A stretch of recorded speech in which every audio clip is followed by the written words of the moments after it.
ಶವ ಹೂತಿದ್ದಾಗಿ ದೂರು ನೀಡಿದ ಅನಾಮಿಕನ ಹುಟ್ಟು, 3 ಹೆಂಡತಿಯರ ಗುಟ್ಟು ಬಿಚ್ಚಿಟ್ಟ ಮಂಡ್ಯ ಜನ.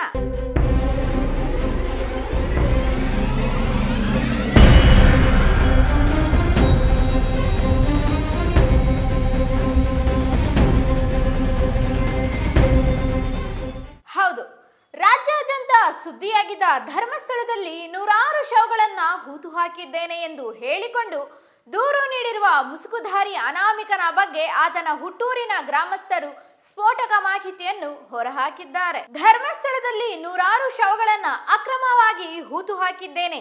ಇದರಲ್ಲಿ ಯುವತಿಯರು ಹಾಗೂ ಮಹಿಳೆಯರ ನೂರಾರು ಶವಗಳಿದ್ದು, ತಾನು ಹೂತಿರುವ ಶವಗಳ ಸಮಾಧಿ ತೋರಿಸುವುದಾಗಿ ದೂರು ನೀಡಿದ್ದ ಅನಾಮಿಕನ ಮುಸುಕುಧಾರಿ ರಾಜ್ಯದಲ್ಲೇ ಭಾರೀ ಸುದ್ದಿಯಾಗಿತ್ತು. ಆದರೆ ಈ ಅನಾಮಿಕ ಮುಸುಕುಧಾರಿಯ ಬಗ್ಗೆ ಮಂಡ್ಯದಲ್ಲಿ ಆತನ ಹುಟ್ಟೂರಿನ ಜನತೆ ಹಲವು ಸ್ಫೋಟಕ ಅಂಶಗಳನ್ನು ರಿವೀಲ್ ಮಾಡಿದ್ದಾರೆ. ಅನಾಮಿಕನು ಹುಟ್ಟಿ ಬೆಳೆದಿದ್ದು ಮಂಡ್ಯ ಜಿಲ್ಲೆಯ ಇದೇ ಗ್ರಾಮದಲ್ಲಿ ಎಂದು ಗ್ರಾಮಸ್ಥರು ದೃಢಪಡಿಸಿದ್ದಾರೆ. ಆತನ ತಂದೆ ಗ್ರಾಮ ಪಂಚಾಯಿತಿಯಲ್ಲಿ ಕೆಲಸ ಮಾಡುತ್ತಿದ್ರು. ಅವರ ಕುಟುಂಬಕ್ಕೆ ಗ್ರಾಮದಲ್ಲಿ ಒಳ್ಳೆಯ ಹೆಸರಿತ್ತು. ಅವರ ತಂದೆ ತಾಯಿ ಮರಣದ ನಂತರ ಇಡೀ ಕುಟುಂಬ ಧರ್ಮಸ್ಥಳಕ್ಕೆ ತೆರಳಿತು. 1994ರವರೆಗೂ ಈ ಗ್ರಾಮದಲ್ಲಿಯೇ ಇದ್ದ ಅನಾಮಿಕ ಉಂಡಾಡಿಗೊಂಡನಂತೆ ಇದ್ದು ಯಾವುದೇ ಕೆಲಸ ಮಾಡದೆ ಬೀದಿ ಬೀದಿ ತಿರುಗುತ್ತಿದ್ದ ಎನ್ನಲಾಗಿದೆ. ಚಿಕ್ಕ ವಯಸ್ಸಿನಲ್ಲೇ ಮದುವೆಯಾಗಿದ್ದ ಈತ ನಂತರ ಧರ್ಮಸ್ಥಳಕ್ಕೆ ತೆರಳಿದನು. 2014ರಲ್ಲಿ ಅನಾಮಿಕ ತನ್ನ 3ನೇ ಹೆಂಡತಿಯ ಜೊತೆ ಗ್ರಾಮಕ್ಕೆ ವಾಪಸ್ಸು ಬಂದಿದ್ದ.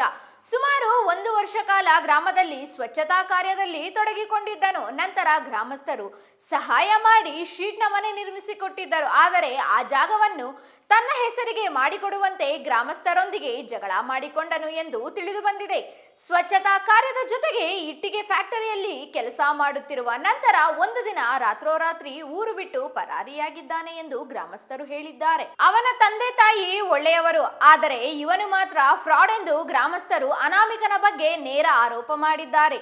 ಅಲ್ಲದೆ ನೂರಾರು ಶವಗಳನ್ನು ಹೂತಿದ್ದೀನಿ ಎಂದು ಅನಾಮಿಕ ಹೇಳಿರುವುದು ಸುಳ್ಳು ಎಂದು ಗ್ರಾಮಸ್ಥರು ಖಚಿತಪಡಿಸಿದ್ದಾರೆ. ಧರ್ಮಾಧಿಕಾರಿ ಡಾಕ್ಟರ್ ವೀರೇಂದ್ರ ಹೆಗಡೆ ಅವರ ಬಗ್ಗೆ ಹೇಳುತ್ತಿರುವುದು ಕೂಡ ಸುಳ್ಳು ಎಂದಿದ್ದಾರೆ ಗ್ರಾಮಸ್ಥರು. ಈ ಎಲ್ಲ ಅಂಶಗಳನ್ನು ಗ್ರಾಮಸ್ಥರಷ್ಟೇ ಅಲ್ಲದೆ ಅನಾಮಿಕನ ಮೊದಲನೇ ಪತ್ನಿಯೂ ಸಹ ಮಾಧ್ಯಮದವರೊಂದಿಗೆ ಹಂಚಿಕೊಂಡಿದ್ದಾರೆ. ಈ ಬೆಳವಣಿಗೆಗಳು ಮುಸುಕುಧಾರಿ ಅನಾಮಿಕನ ಹೇಳಿಕೆಗಳ ಬಗ್ಗೆ ಹೊಸ ಪ್ರಶ್ನೆಗಳನ್ನು ಹುಟ್ಟುಹಾಕಿವೆ. ಪೊಲೀಸರು ಈ ಹೇಳಿಕೆಗಳನ್ನು ಗಂಭೀರವಾಗಿ ಪರಿಗಣಿಸಿ ಮುಂದಿನ ತನಿಖೆ ನಡೆಸುವ ಸಾಧ್ಯತೆ ಇದೆ.